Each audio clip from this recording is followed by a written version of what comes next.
Difficult people can show up just about anywhere in your life. It could be a sibling, it could be a relative, it could be a neighbor down the street, someone you work with, or it could even be someone that you go to church with. There are difficult people that we'll have to deal with as long as we're in this world.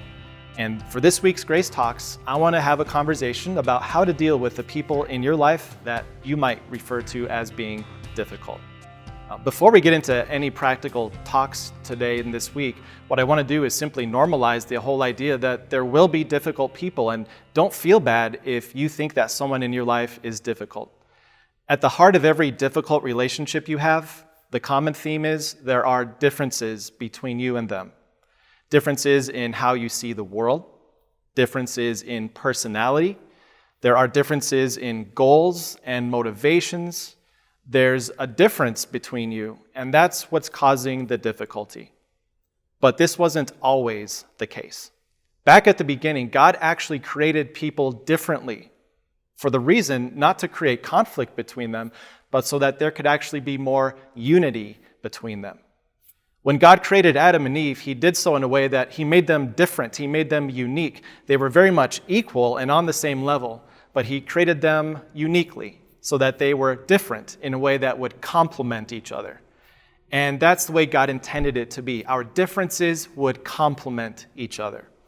But what we see unfold in Genesis chapter 3 is that when sin entered the world, no longer did our differences complement each other, but now they started to compete. In fact, God addressed Eve in that garden, and he addressed Adam, and he basically told them that because of sin being in the world, no longer would their differences completely work well together, but now they would start to compete against each other. God was talking to Eve when he told her this. He said, "Your desire will be for your husband, and he will rule over you."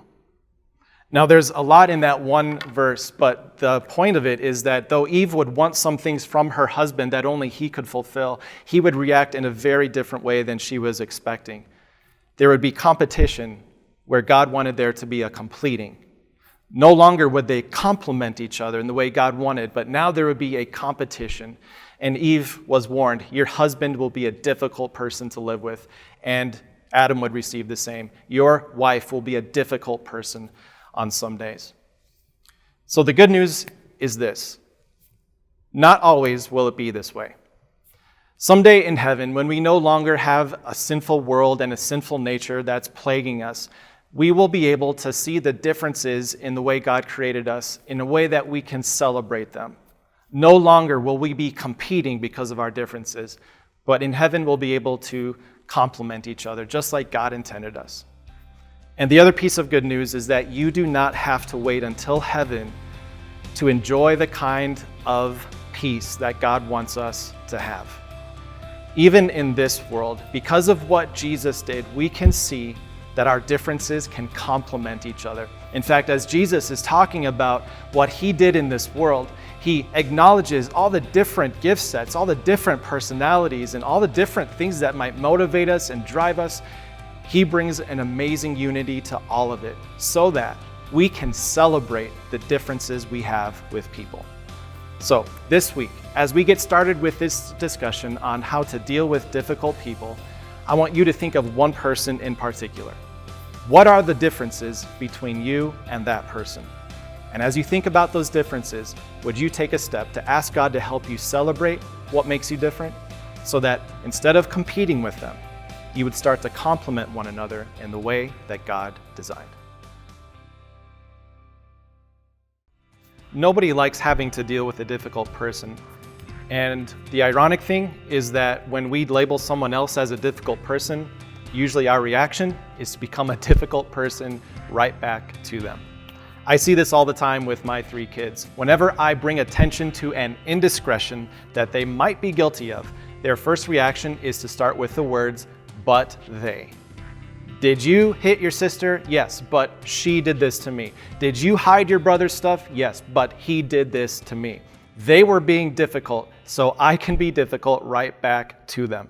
Now, as adults, we get so much better at hiding this and masking this, but the same truth plays out. Whenever someone else is being difficult to us, we can use that as justification for being difficult to them. After all, don't we want to teach them a lesson that it's not okay to be difficult? Now, thankfully, God does not act the way we do. When we are difficult to him, or as the Bible might say, if we are unrighteous or if we are sinful in our demeanor towards God, he does not become difficult back to us, but he remains who he is. Here's just a brief verse from Matthew chapter 6 that highlights that truth. Jesus said this. He said, "God causes the sun to rise on the evil and the good, and he sends rain on the righteous and the unrighteous." As God looks at humanity, it's not like he singles out certain people and is bad for them or is being difficult for them because they're being difficult to him. God is love. God is generous. God is the provider. He's the creator. And in all that he does, God continually never changes who he is because of what we do. And today, as we continue this discussion on dealing with difficult people, I want to encourage you to take God's cue on how to deal with difficult people. Remember how God dealt with you. He did not come to you and deal with you with difficulty, but rather he came to you with kindness and with love and forgiveness. And the last thing that I want for you is to let a difficult person change who you are. So today, as you maybe think about a relationship or two in your life that's difficult, don't use that as justification for being difficult back to them. Instead, live out your life as someone who is loved by God, who received kindness and favor from God. And what you have received from God, simply pass on to those difficult people in your life. Now, tomorrow, we're going to get really specific about how to start putting that into practice. But for today, challenge yourself to think about difficult people differently. Maybe don't think about dealing with the difficult people, think about loving them. Several years ago, I saw a fun animated movie with my kids. The movie was about a bull named Ferdinand. And in one part of the movie, Ferdinand was enjoying all the sights and sounds and smells of the town square. And as he was looking through things, he got a little spooked. And when he got spooked, he started to destroy some things and he had to quickly find a place to hide. And this is where the funny part comes in.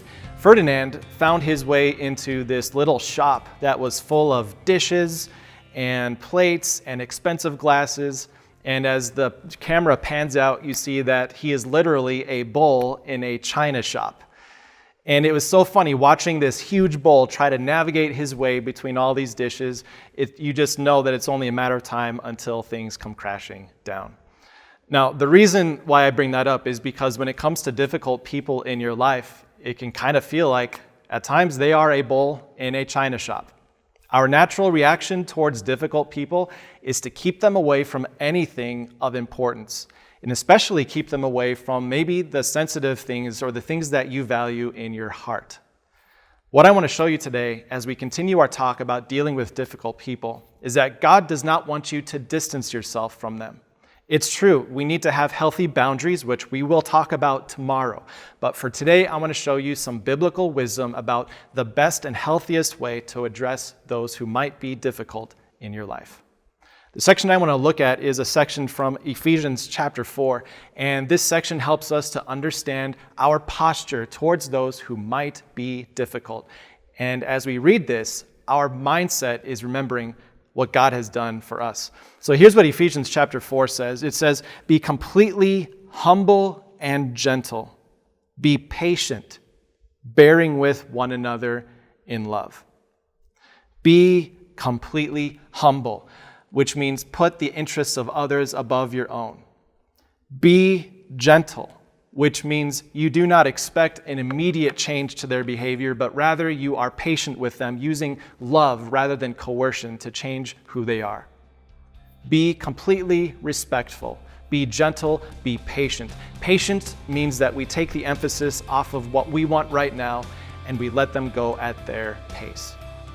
When it comes to the way that we deal with difficult people, it's so easy to put distance between us and to try to keep our lives safe by keeping them out of it. But God, by His love for us, compels us to be gentle, to be kind, and to be patient with those who might need some extra kindness. Because what you and I know is that it wasn't the anger of God that changed our hearts, it was His kindness and His love. So what I want you to do today is, as you think about the difficult people in your life, just answer yourself honestly this question. How have you been keeping them away? Or what have you been keeping them away from? The love that God showed you is a compelling reason to seek them out, to be patient, and to be gentle, knowing that it was God's love that changed you. So it's true that when it comes to the difficult people in your life, you should have a posture of gentleness and patience and love because that's what God showed you. But what I want to acknowledge today is that having that kind of gentleness and patience can take a lot of energy from you. So for today's Grace Talks, let's put up some healthy boundaries and guardrails to help protect us as we deal with difficult people. So I want to show you one specific boundary or guardrail that is good to have in your life. This is good for every relationship, but it's crucial for the relationships with difficult people, especially difficult people who might be close to you. Now, before I share with you the boundary or the guardrail that's so important, we have to talk about what we're trying to protect to begin with. When it comes to difficult people, not only are you protecting your personal energy and how you spend it in your life, but what's super important is protecting your emotional well-being. When it comes to difficult people, when you are drained to a certain part, it is so easy to let your emotions take over, whether that's anger or taking a defensive posture or outrage. When we are running thin on our energy, it's so easy to let our hearts off guard. And that's what today's guardrail is all about. It's about putting a safeguard in place so that your heart is in a good place.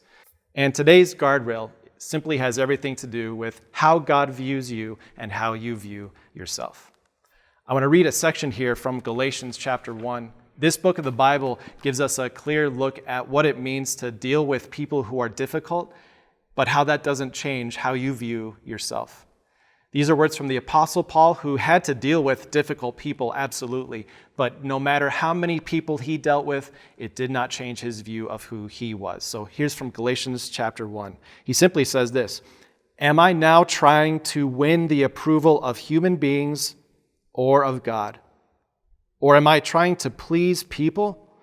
If I were still trying to please people, I would not be a servant of Christ." There were so many ways in his life that he was running emotionally thin because of all the difficult people he had to deal with. And yet, Paul anchored his personal emotional health to who God declared him to be. He believed that God approved of him, and so he didn't need to win the approval of all the people around him. And for us today, there's such power in that, where yes, you will have to deal patiently and gently with some of the difficult people in your life, but it's not on you to win their approval. It's not up to you to make them happy with you. It's not up to you to restore some kind of a perfect relationship. You get to simply enjoy the approval that you have from God. Because of what Jesus did for you, God loves you, He is pleased with you, He approves of you. And yes, you'll make some mistakes in how you deal with people, and there will be some not so gentle times, but you don't have to live for other people's approval. The guardrail is simply this, to not let difficult people determine who you are.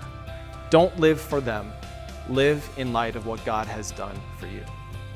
And as we deal with the difficult people in our life, it won't always be easy, but the comfort and the safety guard we have is who God has made us in Christ. Well, I don't know about you, but the older I get, the more I realize I have to learn. And I'm not just talking about knowledge and reading books, but what's really hit me lately is how much I have to learn about myself and who I am and why I do what I do. Well, for this week's Grace Talks, we've been talking about how to deal with difficult people. And today, as we wrap up our series, I want to share with you one unexpected blessing of having difficult people in your life. And this takes us all the way back to the beginning of the week, where we recognized why it is that there are difficult people in our life.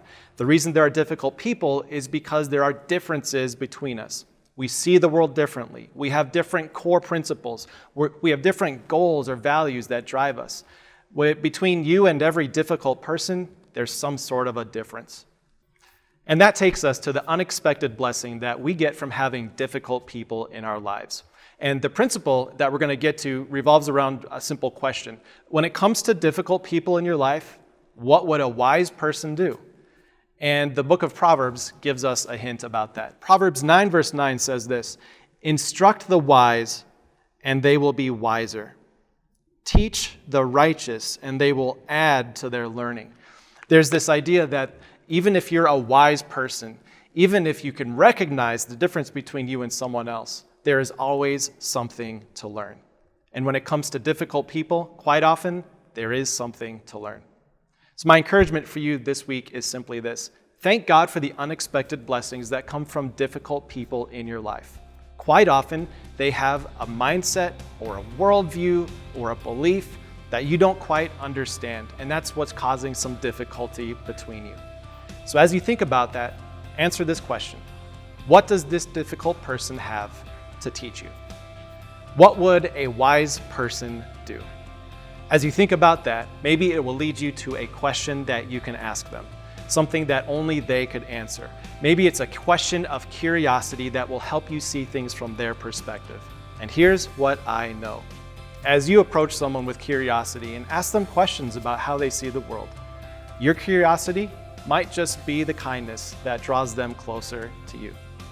So as we conclude the series, why don't we thank God for the difficult people in our life, the people who are maybe different, see things differently. And as we thank God for them, let's also see what we can learn from them. Did you enjoy this video? Make sure you subscribe to us on YouTube so you don't miss a single message. Click right here.